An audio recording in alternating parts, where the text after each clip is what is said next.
Sunday Soul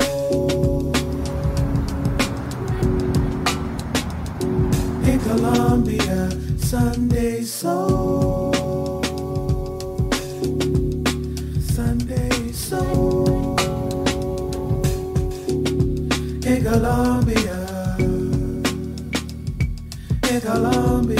Sunday Soul. Hello, everyone, and thanks for tuning in. I'm Javar Juarez, and welcome to the Columbia Urban Broadcast Network YouTube channel. It's Sunday Soul, you all, and Table Talk Edition. We were so happy tonight to get the opportunity to speak with none other than Miss Kabrina Bass, the Executive Director for the Midlands Mediation Center and South Carolina Project to Grow the Vote. The interview that you're going to see in just a moment is already in progress, beginning with how to get to know more about the candidates that are on your ballot and a recap of the South Carolina general election midterms. I know this was quite the whirlwind this season, and the election results didn't always turn out like many of us had hoped for, but there is so much opportunity and so much that we can do to continue to grow the vote here in South Carolina, and Kabrina helps put a lot of those things into perspective. So if you like this content, be sure to click and subscribe and leave us a comment to let us know if you have any questions for Miss Kabrina or myself, and we'll be sure to get back with you. All right, let's go ahead and get to the interview. Thanks for tuning in. Who believe everybody has to, if they're running, they should have the money to get a website. Right. No, that's not. Sometimes it's a grassroots movement, you know, and you don't have that's privilege. Yeah, you don't have those big, hefty checks. But LinkedIn is free. LinkedIn is free and accessible to all. Yeah. You could do a Google, what is it, like a blog? Yeah. Blog is free. All you need is a Gmail account. Yeah. You know? And YouTube. And YouTube. YouTube is free as long as you have a Gmail account, and you can create just a basic statement video of who you are and what you're running for as a YouTube video. And that may be your only video on your channel. Right. But at least when I'm looking for a school board candidate, I can find something on that person. Now in Alabama, there is a group of people, and you were on the you were on the webinar with us that created a voting guide. Thank you so much for inviting me to that. That was so eye-opening. I'm sorry, go ahead. But they created a voting guide where they submit to anybody that says that they're going to run. They send out a survey to them to complete with what their platform is, what this is, and they produce a booklet for voters in Alabama, and so that they'll know who's on the ballot and what that person said. Nonpartisan, what that person said that they wanted to do. Right. So you can get that booklet, you can get it online, or they have it printed out, which I think is expensive, but anyway, they do it. It's pretty expensive. Because it's pretty thick. Yeah. but they make it accessible. Yeah, but also, too, I remember him saying that it didn't start off that way. Right. It just started off as like a little pamphlet or something, and it grew. And now people are saying, well, you didn't give me my copy. Yeah. You know, because... and I love that the university helps the students at the university, which teaches them some civic responsibility as to learning these candidates. They do research on the people who have put themselves up for office. Right. And they share what they found. And once again, nonpartisan, but you get all the information you need to know about the candidates, about the amendments, about the constitutional changes. Right. You get it all in one nice, comfortable booklet. And so... And I know that's a lot of work. I mean, that is a lot of work. I don't know if we're going to that point, but I think there is a responsibility somewhere, not sure where, but somewhere for somebody to provide us with information. And I think now that we're finished with the election, let's continue with voter education. Let's talk about that for a moment because, you know, there were a lot of disappointments out there. And I know that everybody didn't get the candidate that you were vying for. And you know, I understand. But our work doesn't just stop with the vote. No. And there is still so much that we can do and we must do and should do, especially if it was somebody that, you know, you don't agree with, somebody that doesn't align with your values. Then that should definitely be a fire to really participate in our democracy, because that's what we're supposed to do, right? Yeah. Tell us a little bit about how do we now move forward, and what are some steps that we can take to, one, try to increase the vote, and two, how do we hold people accountable? Yeah. Do I have the right people in elected office that can uphold my interests? And so looking at it and saying, oh my God, we lost a lot of people. We lost a lot of people that were in line with the things that I was interested in. And how did that happen? Right. That wonderful thing called gerrymandering. I'm gonna take a and I don't know if everybody remember, but it was a while back where in your area, people were coming out talking to you about the new district lines, and those new district lines shifted voters into different districts. Right. Disenfranchise some voters. It does, depends on how we look at it. But most of us agree that it does disenfranchise a lot of voters. And so if your area was really, really heavily Democratic, had become heavily Democratic, let's go back up a little bit. So when the gerrymanders occurs during the census time. So for 10 years, you're pretty decent. But what happens, people shift and move. And so those wonderful lines that they drew that was pretty much in the best interest of the majority shifted because the population changed. The population changed. Other people move in. So what was once a predominantly, let's say, Democratic district over the time became somewhat Republican, or a Republican district over time became somewhat Democratic. So when the census come out and we recount the people and we say, oh, well, we got a lot of people that moved here, a lot of people moved there, and so it's not even anymore. So we're going to redistrict so that it's a more equitable representation. Equitable representation of the state. Right. So this last one had a big impact on Lower Richland because the Lower Richland area, I think population shifted somewhat, and they had 2 districts and they merged them into 1 district. So this time on the ballot, instead of them being able to vote for their 2 district state representative, they had to pick 1 state representative. And not that the people who were doing the job were bad. They were great. Both of them great people. But now only one of them can serve in that district. Yeah. Now so we lost the seat. We lost the seat. Yeah. We lost the seat. And then the promise is, but in 2023, they're going to go back and navigate something. Now, that promise was based on the old configuration of the State House. Our State House configuration has changed. And so many people have said that, the balance, I think people have a problem with our State House the way it is right now because it's no balance. There is no balance. There is no balance. And I know that some people would have it that way. And this is a nonpartisan conversation, but we have to be real as well. And I think it's really important for us to understand that in South Carolina, Republicans having now, after this election, an ultra majority, we see how that plays out when one party is having and the other one isn't. There has to be some balance. That's the whole point of a democracy, is to have checks and balances. And we don't have it. And we don't. And so when you look at inequities around in communities, and something that you said to me has really struck a chord with voters in my area, whereas I said, listen, vote so you don't beg, because you showing up to vote shows political forces that you are asserting your ability to hire and fire. Yes, it does. And if you don't assert your power as a community to hire or fire, there isn't going to be a sense of urgency behind their movement or an action of, what is that? Capital investment. Yes. I mean, even when we look at the SC votes and we begin to look at the counties overall, you can see even with the counties,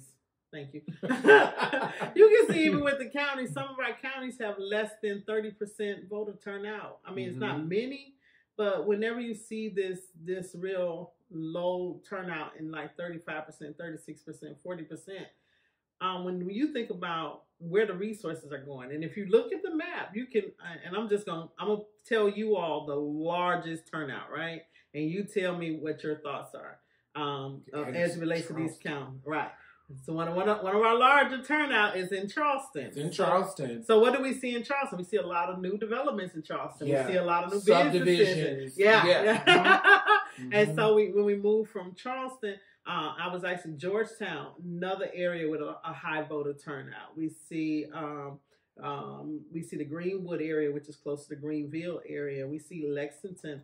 McCormick is kind of a different kind of thing, and I'm really surprised about how high it is. But that's a very small county.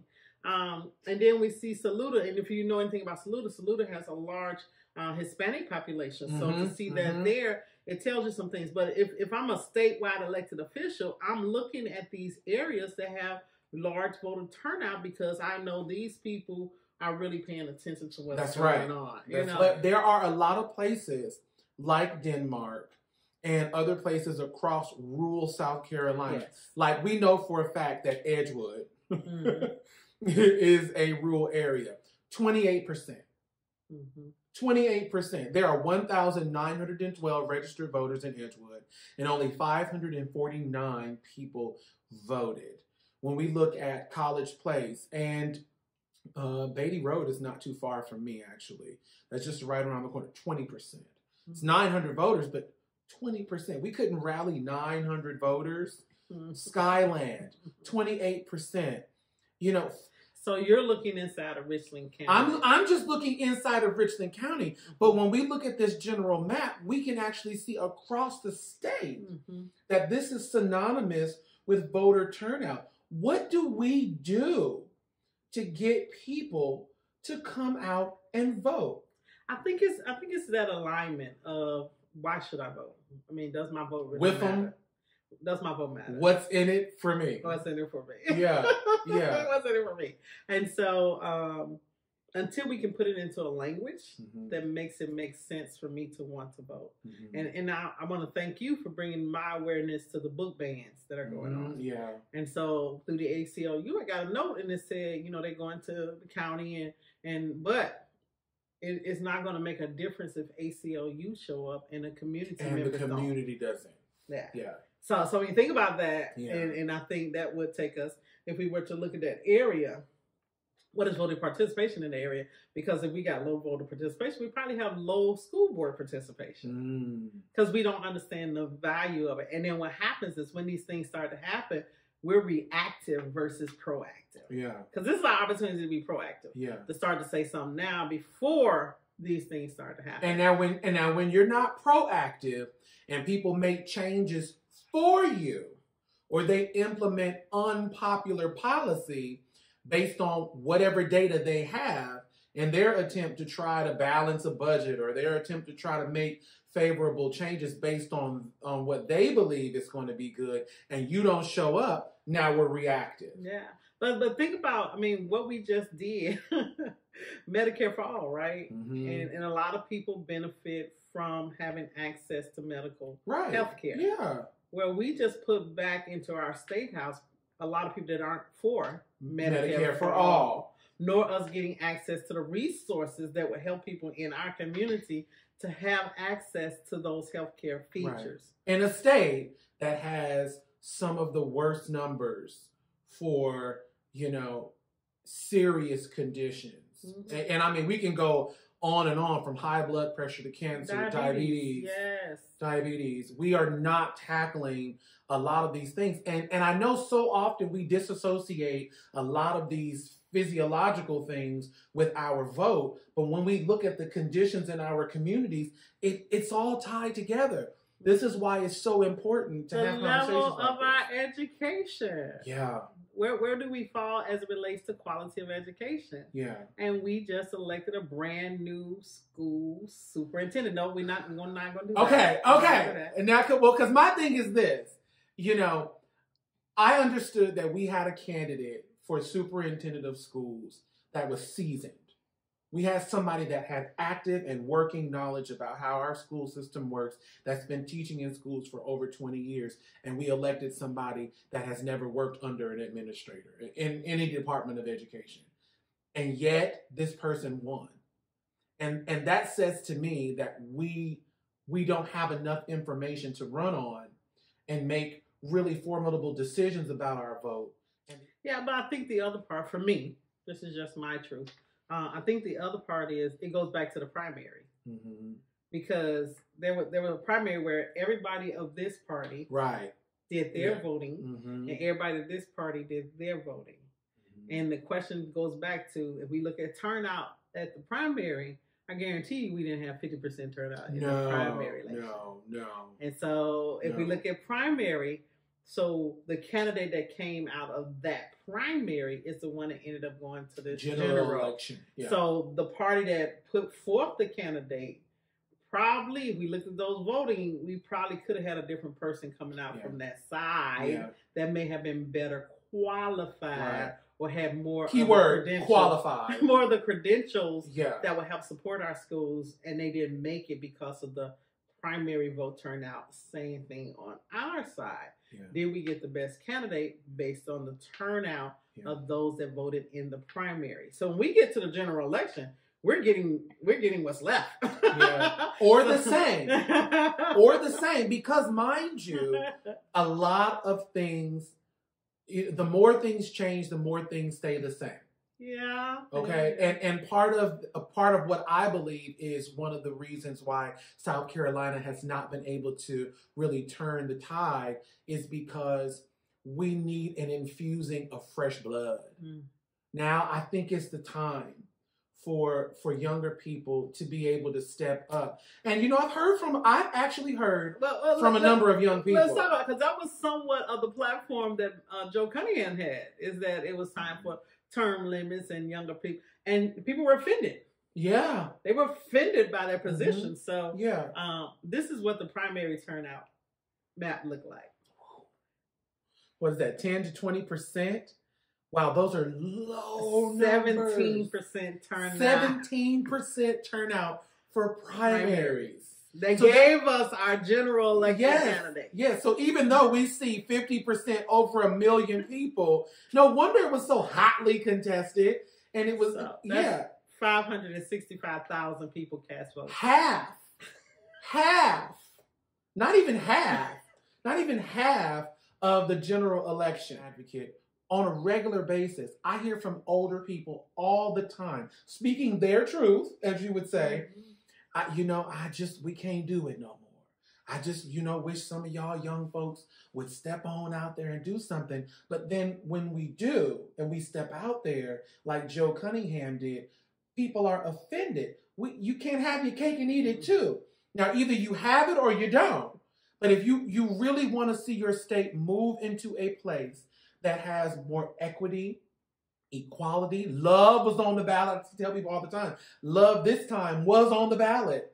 And we missed an opportunity because we've got to begin opening up and allowing other people to infuse new ideas. And we can't be a state that's stagnant. As we see these numbers prove, this is not an indictment on anybody except us as a whole. But when we look at the numbers, the raw data, we can understand why we're not moving. And, just yesterday, there was a lot of chatter online.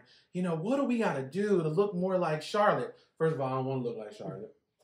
Okay. But this is the state superintendent primary, right? Mm-hmm. And they ended up with a runoff. Right. So remember what we just showed. So general election, we got 50% turnout, right? But how did those people get on the candidate on the ballot? They got there from the primary. Right. So for the Republican Party state superintendent, there was a runoff. Mm-hmm. Now, in the primary, only 17% voted. And so you had somebody that was much higher than the person that was elected, right? Right. You see that. 30%, yeah. Okay. So when we get to the runoff, which is another election that we have to look at, right? When we go to that election, I love the internet. It slows down whenever you want something. So, and when we go here to the runoff, now remember what we had, 17% 17%. All right. For the primary. So let's see what we get for this one.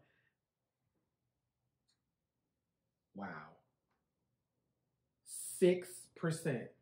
6.76%, you guys. 6%.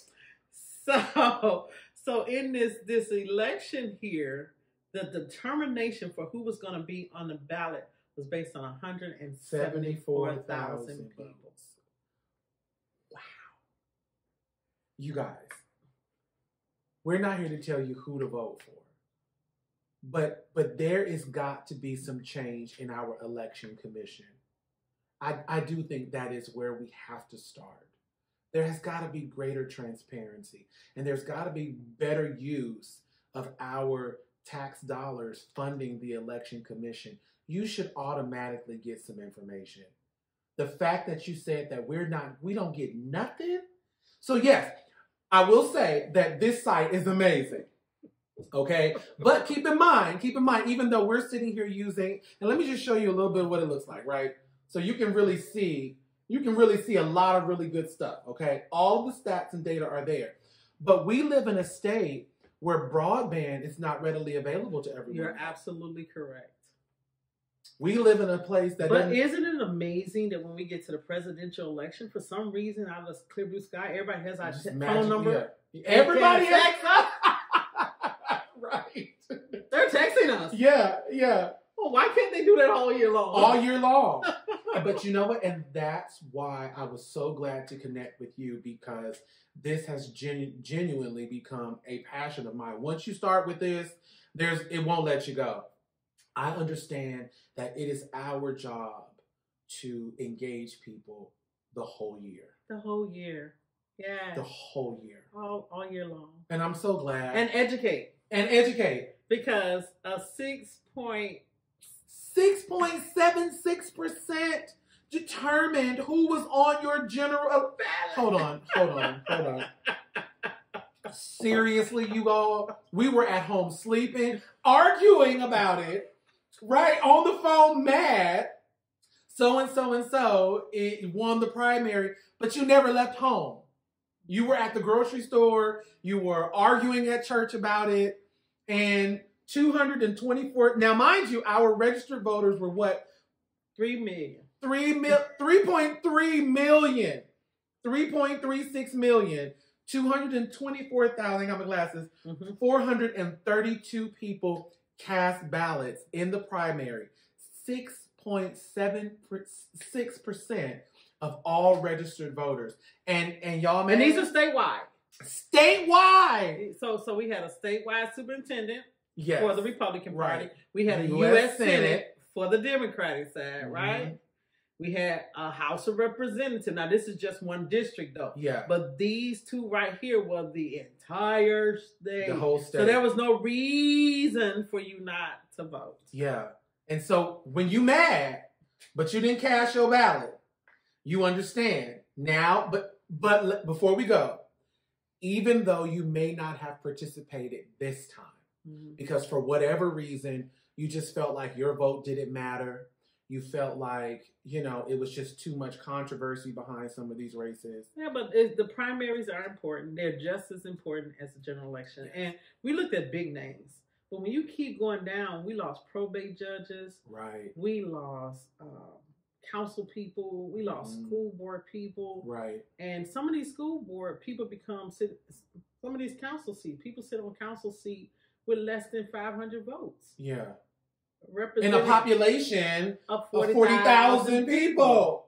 That is crazy. Yeah. So you all are willing to allow just a small pool of 500 people determine what a whole area looks like being served on that body of government. You all, we've got to do better. And I know we're out of time, but I've absolutely enjoyed talking with you. I know we could talk about this all day long, oh but I'm so glad that you came by today. And you all, if you like this content, make sure that you click and subscribe to stay tuned with us and get updates about the content, because we're not stopping, right? We're gonna keep going and keep bringing more information to you. Now that we have great tools, we're gonna be reaching out to you, and make sure that you leave a comment. Give us some feedback. If you have questions for Ms. Kabrina or myself, we'd love to hear that, and we'll get back with you and see if we can't answer your questions as quickly as possible. But I've had so much fun. Thank you so much. The election is over, but the work. Don't forget to contact your newly elected officials to congratulate them on their position, but let them know that you do care about what they do and how they decide to vote on their behalf. The work doesn't stop here. Until next time, you all, good night. We love you. Sunday Soul. In Colombia, Sunday Soul.